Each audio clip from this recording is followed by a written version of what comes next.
Eu vou ler para nós aqui no profeta Abacuque, no capítulo 2, do verso 6 em diante, 5 ais que Deus manifesta aos homens através de Abacuque.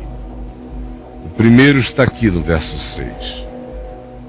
Ai daquele que acumula o que não é seu, até quando? E daquele que a si mesmo se carrega de penhores. O que vai acumulando o que não é seu, pensa que está lidando apenas com objeto, mas quem rouba a força de trabalho do outro, rouba almas. É ladrão de almas. É ladrão de sonhos. É ladrão de sangue. Todo aquele que acumula o que não é seu, faz acumulação de energia de outros. Porque o que é meu, cabe em mim. O que não cabe em mim, que eu tenho que acumular fora de mim, é algo que, porque eu acumulo, alguém deixou de ter. E Deus diz, ai,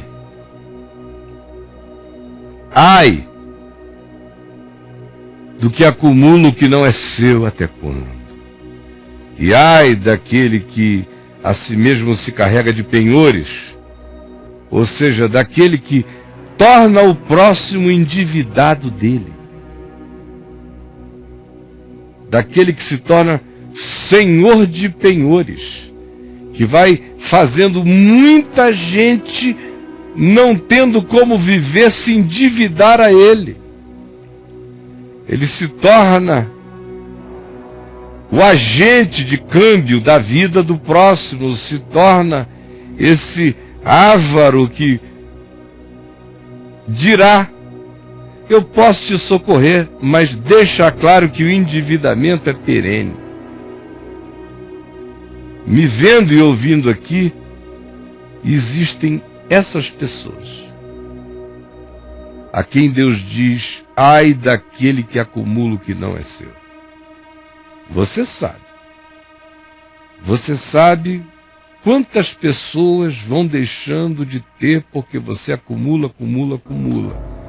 Porque o que é concernente a mim e a você, cabe em mim e em você. O que eu preciso de muitas coisas fora de mim, para guardar, para acumular, é como quem vai comprando cemitérios para estocar a energia do próximo, que não será usada por mim, só não será usada por ele. Ai, diz o Senhor, e ai de você, se a sua segurança na vida vem em ter outros sob o seu domínio, seu controle, carregando penhores do próximo, que se endividam em razão de que você os manipula. É o socorro que gera dependentes. É aquilo que se aproveita da calamidade imediata de alguém hoje, ou da carência, ou da necessidade, e traz a ajuda para cobrar o que não é justo, e para fazer o outro depender dele, muitas vezes pelo impagável. São socorros mensuráveis que geram dívidas imensuráveis e relembradas sempre. Ai daquele que assim é. Verso 9 diz, ai daquele que ajunta em sua casa bens mal adquiridos para pôr em lugar alto o seu ninho, a fim de livrar-se das garras do mal. É interessante que a ênfase é sobre bens mal adquiridos. Como aqui em cima também, ai daquele que acumula o que não é seu. Aqui, ai daquele que ajunta ou acumula em casa bens mal adquiridos. Coisas que ou não têm sentido, não carregam significado. são a idolatria das nossas possessões desnecessárias. Porque elas simbolizam segurança para nós. Segurança que uma bolha de ar viajando na minha corrente sanguínea agora pode acabar neste momento. Não importa que símbolos de poder ou de ajuntes de forças eu tenha conseguido amealhar externamente como garantias da vida sob o meu total controle. Uma bolha. Um golpe de ar paralisa metade da sua cara e você não vai poder se apresentar hoje. Um golpe de ar, seu arrogante. Meu Deus. Um tumor no seu intestino, cara. Acaba com essa caca toda da sua soberba. Nós somos a coisa mais nojentamente bostificada que a minha consciência já conseguiu encontrar na vida. Nem o diabo é tão feio quanto os humanos. O diabo é diabo. Agora, a gente preserva, ou diz que preserva dimensões do divino em nós, apenas para fazermos suruba na Arca da Aliança todo dia.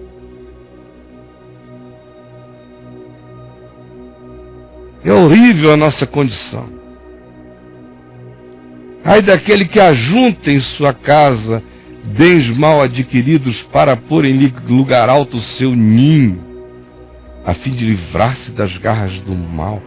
É o cara que pensa que ele pode ter ascendência sobre o dia mal se ele tiver certos poderes humanos, ou políticos, ou econômicos, ou relacionais, ou a capacidade financeira de viajar para a melhor medicina do mundo agora. Mas isso ainda são as boas coisas. O problema é que Deus diz: eu estou falando sobretudo daquilo que você adquire, que você triplica, quadruplica, que você centuplica como garantia do mesmo, cometendo essa idolatria objetica de pensar que a multiplicidade de objetos lhe dará segurança contra as garras do mal, ou que a quantificação monetária poderá lhe proteger, ou que qualquer outra coisa, de que isso será seu alto ninho. Deus diz: ai desse,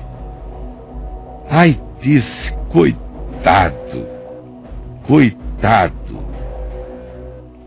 Verso 12 diz: ai daquele que edifica a cidade, ou a casa, ou a empresa, ou a igreja.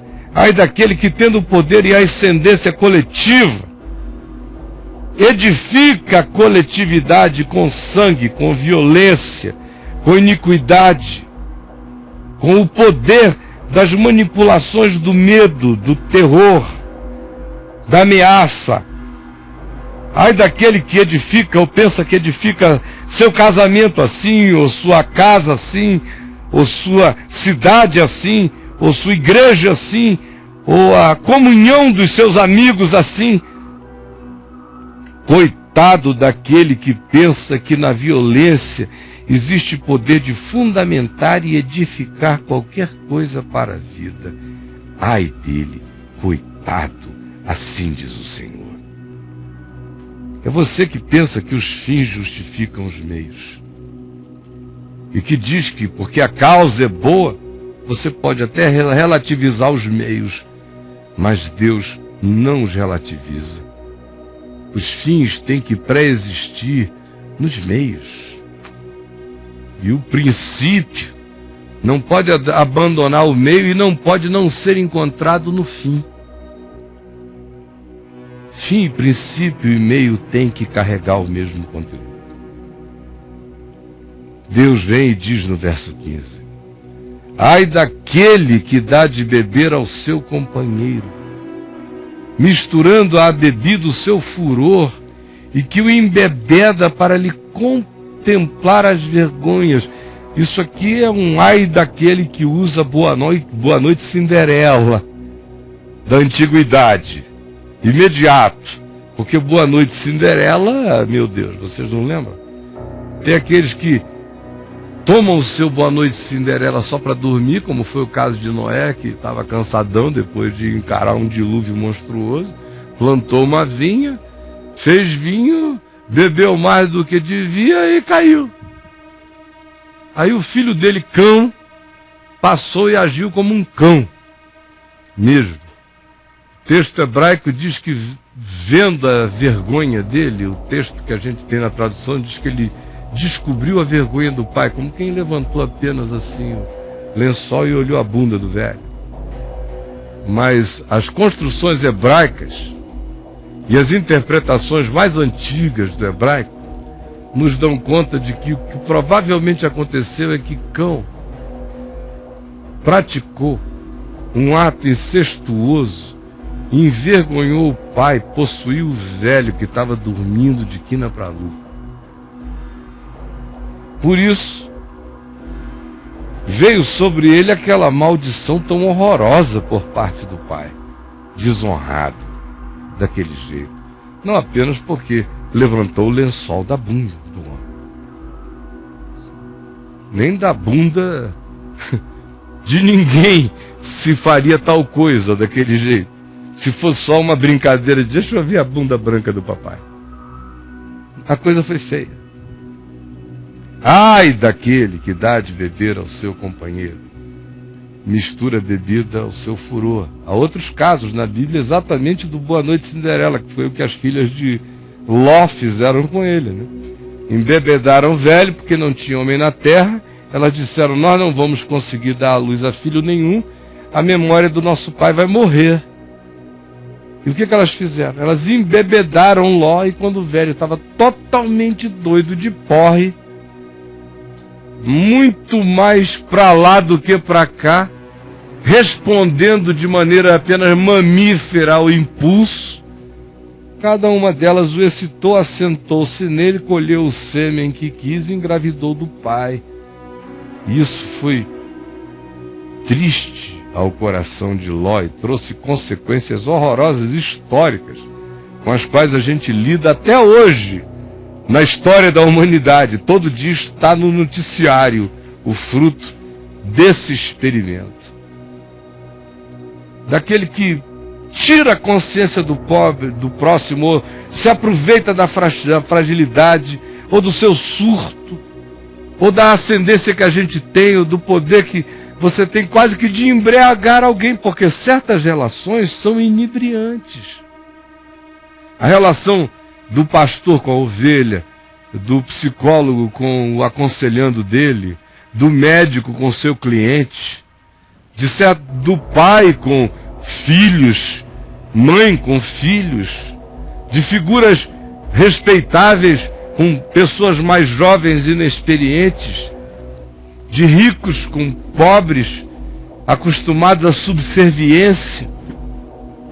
Qualquer que seja o desnível que existe, a gente saiba que exista e a gente use tal poder de fascinação, de embebedamento, de alteração do outro ou de aproveitamento da sua fragilidade ante o seu embevecimento em razão do nosso poder ou de maneira prática, direta e objetiva, de qualquer coisa que fragilize a capacidade de censura do meu próximo. Ai daquele que se aproveita das baixas de censura do seu próximo, para lhe contemplar as vergonhas. Aqui no caso é direta, a coisa é bem sexual nesse texto. É embebedar para comer, para se aproveitar, para pegar do jeito que puder. Pense nisso de maneira direta e pense nas outras formas psicológicas, nas outras formas não concretas, aonde a gente aplica o poder dessa ascendência dos nossos Boa Noite Cinderelas para embevecer, embebedar, para entorpecer para controlar o outro e para conduzi-lo, o que para ele será uma vergonha, mas para nós é apenas uma conveniência, ou um prazer, ou uma necessidade. Ai daquele que assim faz, coitado. E por último Deus diz, ai daquele que diz ao pau, que diz ao objeto, que diz à coisa, acorda, e que diz à pedra, muda, transforma, que diz à pedra que não se expressa, que não fala, desperta, acorda, levanta-te. Pode o ídolo ensinar? Eis que está coberto de ouro e de prata, mas no seu interior não há fôlego nenhum.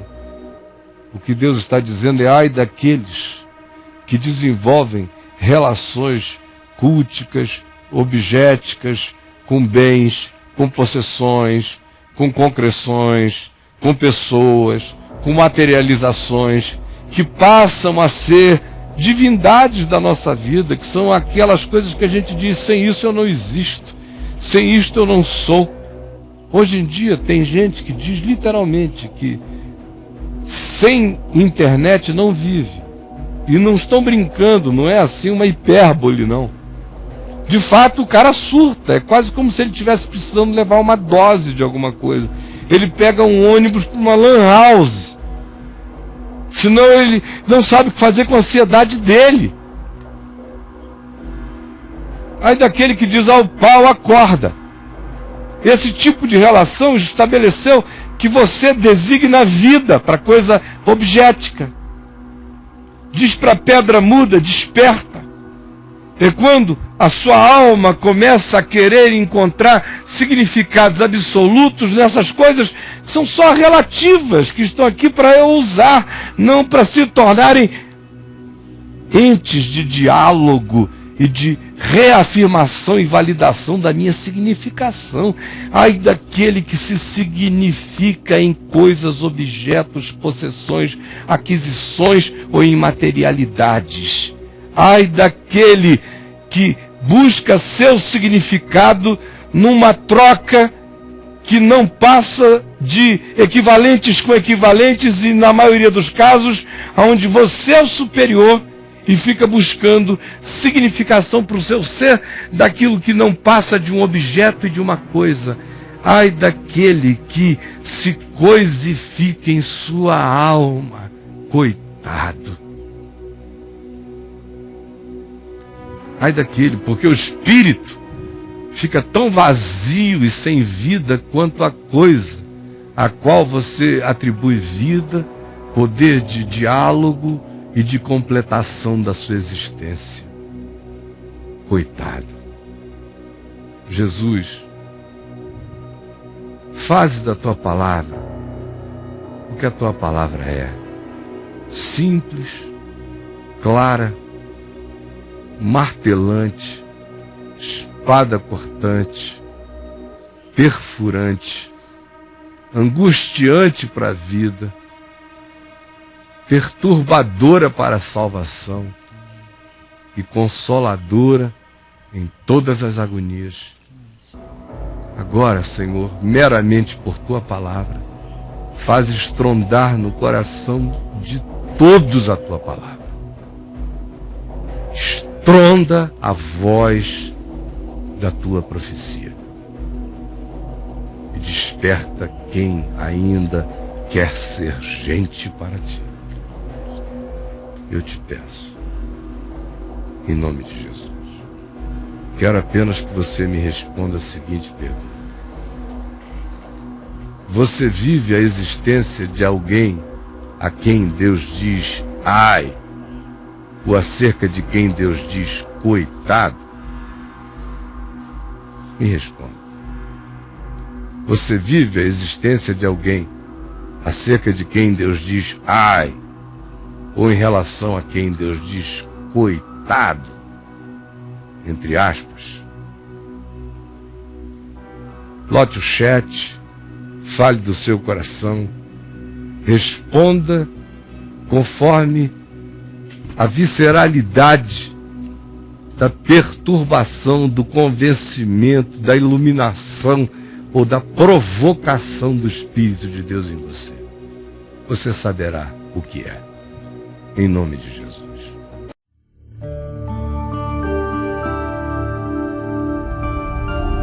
VNV TV, o canal é você. E aí, Braulio? Caio, eu confesso que um dia tive esse tipo de atitude com uma mulher que estava muito carente. Eu fui e tive relações com ela, mas percebi que toda vez que ficava e aproveitava da solidão dela com palavras mentirosas para satisfazer meus desejos, eu ficava totalmente triste e oprimido, porque eu sabia que isso era errado. Graças a Deus que eu me arrependi, parei com esse engano egoísta. Um abraço, Caio, fique na paz. Amém. Essas 5 afirmações de Deus através do profeta Abacuque são de uma praticidade, de implicações sobre o cotidiano humano e sobre as perversões humanas, extraordinário. O aplicativo, a incisividade da descrição desse tipo de perversidade. Aí você vê essa coisa de manipular, de controlar, de manter o outro, do outro ficar endividado a mim, né, de segurá-lo ali.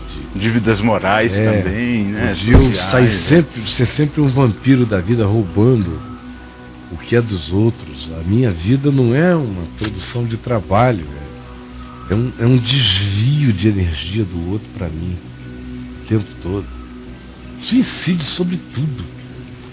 As outras afirmações, ai, coitado de Deus, né? Aquele que penhora, faz o outro se sentir penhorado, endividado. Sim. E manifesta isso e controla a pessoa por essa força, por esse meio, por essa mídia, desse modo, né?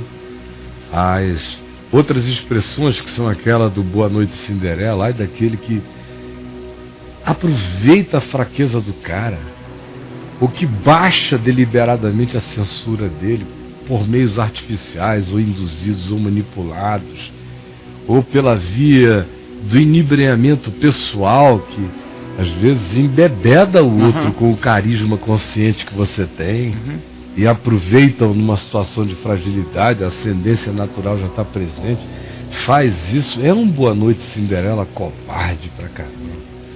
É uma ação de cão, filho de Noé, 2 vezes cão na história, descobrindo a nudez do próximo, se aproveitando dele, em qualquer nível, não é só sexual. Ali o texto tem um aplicativo imediato nessa área, mas a gente sabe que o espírito da palavra recai sobre tudo aquilo que é espírito idêntico, é situação idêntica, carrega o mesmo conteúdo. O que você ia dizendo, amigo? Quando a gente descobre que qualquer ser humano, seja ele quem for, é um altar de Deus, dá um medão, baixa um temor na gente. Vem sempre assim, mene, tekel, fazim. Eu não quero chegar lá na eternidade com isso gravado na minha alma, Caio. Da minha testeira, né? Não quero essa coisa escrita na parede do meu coração.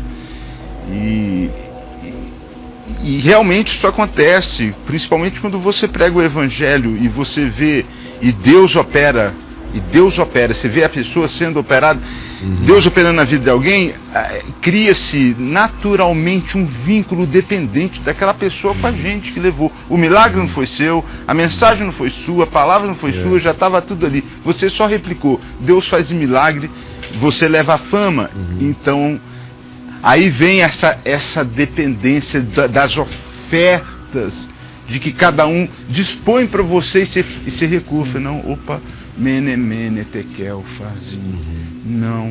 Não use vasos sagrados do Senhor nas tuas orgias particulares, que a coisa vai ficar feia. É o que Paulo diz aqui em 1 Tessalonicenses, no capítulo 4, quando ele vem fazendo uma série de exortações, dizendo para a gente entender o significado da vontade de Deus como santificação para nós, em todos os níveis, inclusive que nos abstenhamos da prostituição, da promiscuidade, do sexo casual, objeto, só hedônico, dessignificado, descontinuado, interrompido, sem projeto afetivo, sem comunhão, sem troca. É isso que se está dizendo. A prostituição é a antissantificação, porque a santificação é a ação de eu me separar para. Sim. Eu me separo para. Eu ganho a consciência, sou separado por essa consciência. Isso é o início da santificação. Santificar significa cortar. Não dá mais para passar Não daquela dá. linha. A palavra grega usada aqui o tempo todo designa o decepar, o corte. Não é um corte de alienação. É um corte de definição de qualidade, de conteúdo, de natureza, de essência. Não dá mais para promiscuir. Você definiu sua natureza. Ela ficou agora fora do imiscuível. Ela não está mais disponível para o promiscuível. Manipular Não. o que se miscui. A vontade de Deus é esta. A vossa santificação nesse sentido de vossa consciência, vossa integridade, vossa unicidade afetiva, vossa fidelidade conjugal. Tem a ver com eu me separei para a verdade, então vossa verdade. Me separei para o amor, então meu amor. Isso é santificação, é você se separar pela consciência, se saber separado para. A vontade de Deus é esta. E não a prostituição, onde você não é, onde ninguém é, onde nada é. Onde o que está acontecendo é a dessignificação que busca um momento de excitamento orgânico, químico, psíquico extremamente passageiro, como quem tomou uma dose. Mas não é como quem trata com carinho todo dia uma fonte reclusa. Essa é a diferença brutal. Então a vontade de Deus é a vossa santificação, que vos abstenhais da prostituição e que cada um de vós saiba possuir o próprio corpo em santificação e honra. Cada um de vocês saibam ser gente que tem corpo. Eu acho isso tão bonito. Vocês saibam ter o corpo que vocês têm. Então, se o seu corpo você acha que é feio ou não impressiona as pessoas, saiba ser dono de um corpo feio. Saiba ser dono do corpo que você tem.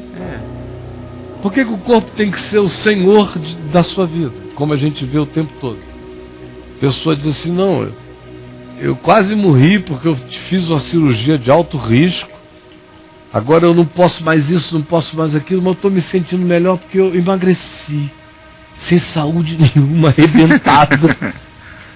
E o meu eu melhorou um pouco. Eu fico olhando, meu Deus, mas que coisa, como para essa pessoa a representação física dela e a interpretação físico-social que fazem dela ganhou esse poder avassalador de uma afirmação divina para o significado da vida dela.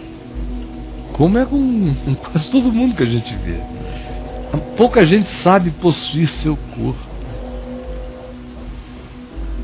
Em geral, a gente vê os deficientes físicos dando aula de como é que um ser humano aprende a possuir seu corpo. É mesmo.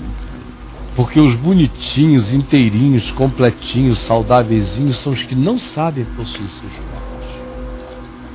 Eu aprendo muito mais com aleijados, paralíticos, tetraplégicos, paraplégicos, cegos, sobre como possuir o corpo, do que com lindos, belos, sarados, tanquinhos, angustiados, carentes, sôfregos, irrealizados. Eu tenho um corpo, então eu tenho que dar para alguém. Eu tenho que dar para alguém. Eu tenho um pinto, então eu tenho que enfiar em alguém.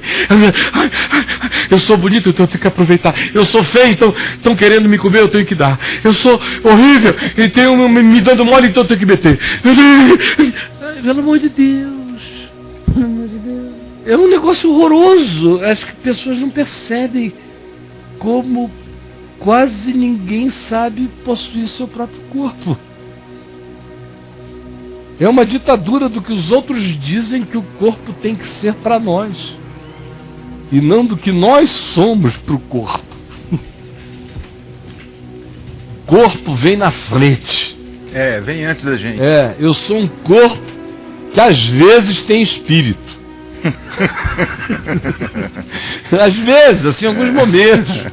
Por isso é que eu tenho também uma vida espiritual, como dizem os crentes. Se eu estou bem, a minha vida espiritual está bem, a minha vida profissional está bem, a minha vida familiar está bem, a minha vida sexual está bem, a minha vida fraterna está bem. Você é um Frankenstein, cara.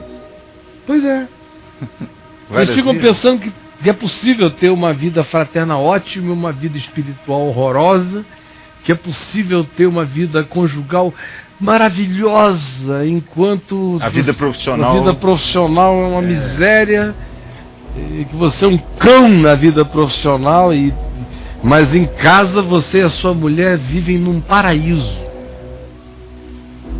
Que você pode seccionar sua vida assim. Então, a partir até dessa visão, você vê como nós não somos um espírito que tem um corpo. Nós somos um corpo que às vezes tem uma dimensão espiritual quando chega naquela hora do departamento.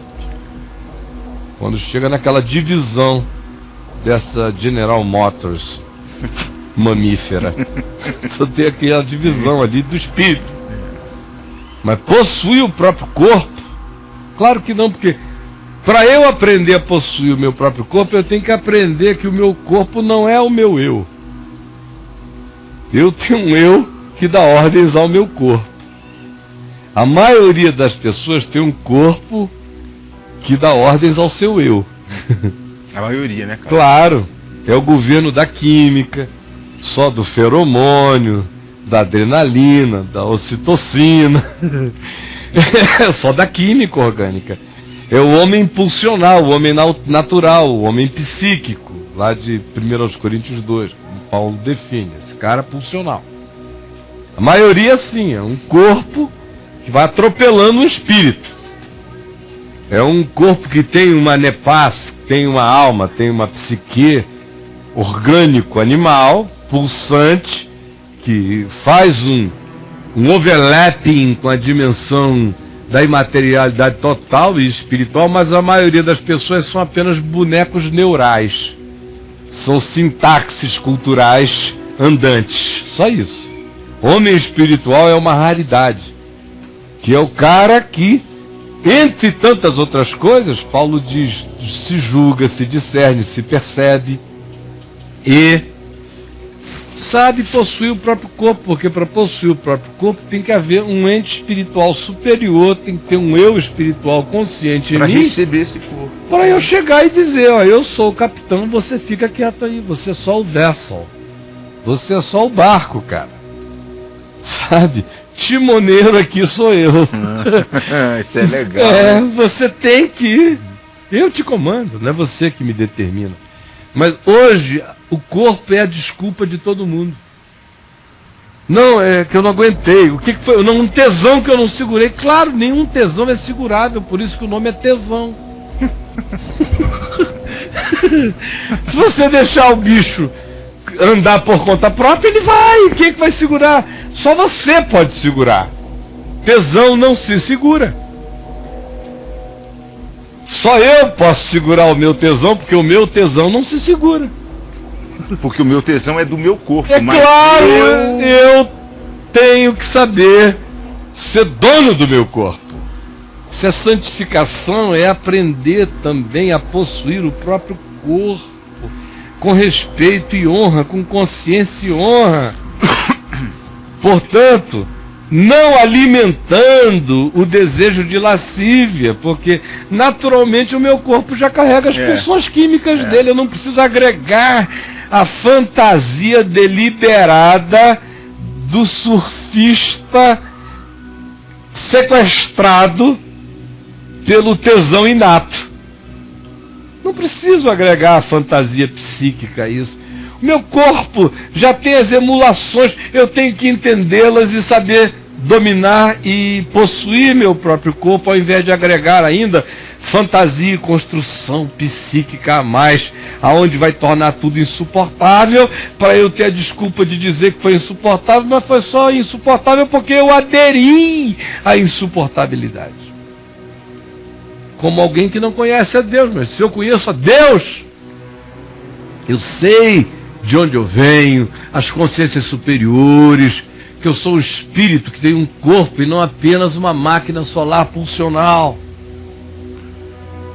E aí ele diz que nesta matéria, nesta questão, ninguém ofenda e nem defraude o seu irmão. Eu acho isso tão bonito, que essa coisa aqui de Abacuque, do Boa Noite Cinderela, do aproveitar a fraqueza, a baixa de censura do outro, a fragilidade, você se aproveitando, ou da fraqueza econômica e que gerar um dependente e gerar alguém que vai se tornando endividado e empenhorado em relação a você. Enfim, todos aqueles 5 ais que a gente leu aqui em Abacuque há pouco aparecem nessa descrição aqui de Tessalonicenses 4, e agora especificamente quando ele diz: nesta matéria ninguém ofenda e nem defraude a seu irmão, em qualquer que seja a área. E ele está, obviamente, se referindo ao contexto imediato que tinha a ver com possuir o corpo do irmão, se aproveitar da fragilidade para objetizar o outro sexualmente. Mas se é assim em relação ao sexo, é assim em relação a todas as demais coisas da vida. Ninguém, portanto, defraude o seu irmão e objetize o seu irmão e manipule o seu irmão, porque o Senhor contra todas estas coisas se levanta. Como antes eu já avisei a vocês, já testemunhei claramente a vocês, que Deus é o vingador contra esta perversidade. Nossa. Deus é o vingador contra esta perversidade. Porquanto Deus não nos chamou para manipulação, nem para corrupção, nem para indução ao erro, nem para impureza, nem para promiscuir a existência e confundir o outro, ou utilizá-lo, ou comerciá-lo, e me corromper nesse processo de perversidade. Sim, Deus não nos chamou para isto, e sim para a integridade, chamada de santificação. Destarte. Quem rejeita estas coisas, você que está aí dizendo não concordo, não concordo, não concordo, cara, não é problema meu, é todo seu. Quem rejeita essas coisas não rejeita o homem, não é dizer eu não concordo com Caio, com Paulo. Paulo estava dizendo, olha, estou fora, só estou avisando. Quem rejeita essas coisas não rejeita o homem, e sim a Deus, que também nos dá o seu Espírito Santo, para que a gente não viva dizendo que foi tentado ou levado a qualquer coisa para além das nossas forças. Jamais. O Espírito em mim me capitaneia, e o meu Espírito tem que capitanear o meu corpo. A minha manifestação histórica tem que estar submissa à minha consciência em Deus. Sempre.